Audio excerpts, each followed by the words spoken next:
মেয়েরা যারা মাথায় কাপড় দেয় না, বিশেষ করে মেয়েরা হিজাব যারা করে না, কিয়ামতের ময়দানে এই মেয়েদের এক একটা চুল এক একটা সাপ হয়ে তার শরীরে তার মাথায় দংশন করতে থাকবে। নাউজুবিল্লাহ।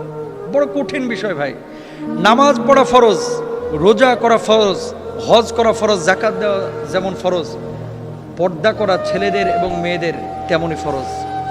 মনে রাখবেন আল্লাহ তাআলা বলেছেন ওয়ালিয়াদরিবনা বিখুমরিহিন্না আলা জুয়ুবিহিন, মেয়েরা এমন একটা পোশাক মাথা থেকে পা পর্যন্ত ঝুলিয়ে দিবে যাতে করে তার শারীরিক আকার আকৃতি অবয়ব বোঝা না যায়।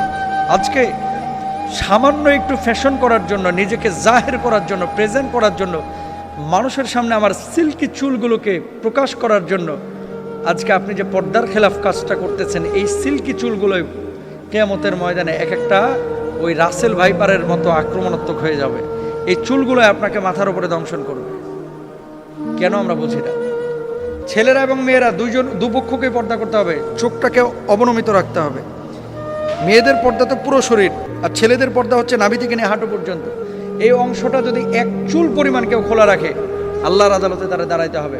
তো মেয়েরা মুখমণ্ডল, হাতের তালু, পায়ের পাতা এগুলো বাড়ির মধ্যে খোলা রাখতে পারে, আর বাইরে চেষ্টা করবে পুরো হিজাব মেনটেন করে তার সৌন্দর্য যাতে করে প্রদর্শন না হয়। ছেলেরাও চক্ষুকে অবনমিত রাখবে, তার লজ্জাস্থানকে ঢেকে রাখবে।